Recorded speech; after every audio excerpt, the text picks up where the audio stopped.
Island hopping is the phrase given to the strategy employed by the United States to gain military bases and secure the many small islands in the Pacific.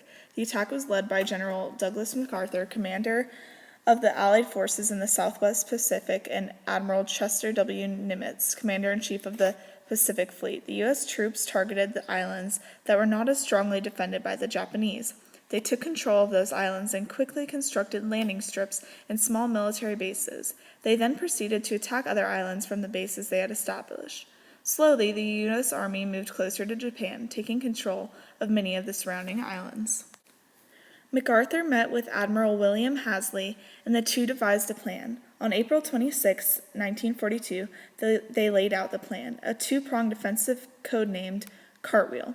They aimed to corner Japanese troops on Rabaul Island, with MacArthur's troops advancing along the northern coast of New Guinea, and Halsey's troops driving north from the Guadalcanal and taking control of the Solomon Islands.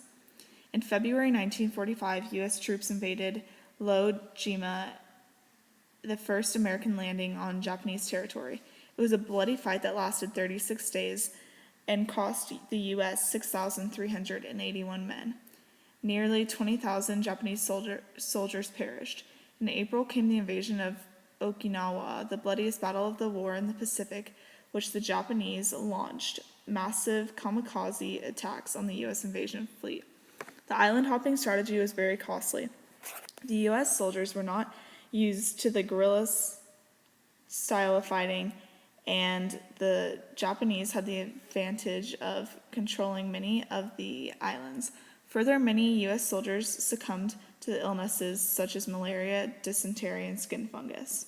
Ultimately, the island hopping campaign was successful. It allowed the U.S. to gain control over sufficient islands in the Pacific to get close enough to Japan to launch a mainland invasion.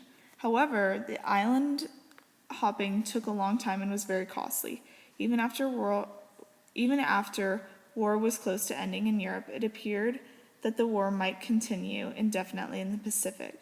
Fearing a drawn-out war with many casualties, the U.S. made plans to end the war quickly and forced Japan's surrender.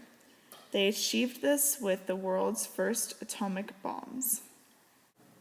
Island hopping was meant to establish a line of overlapping island bases, as well as air control. The idea was to capture certain key islands, one after another, until Japan came within range of the American bombers. Led by General Douglas MacArthur, commander of the Allied forces in the Southwest Pacific, and Admiral Chester W. Nimitz, commander-in-chief of the Pacific Fleet. The first stage of the offensive began with the Navy under Nimitz and Marine landings in Guadalcanal and nearby islands in the Solomons.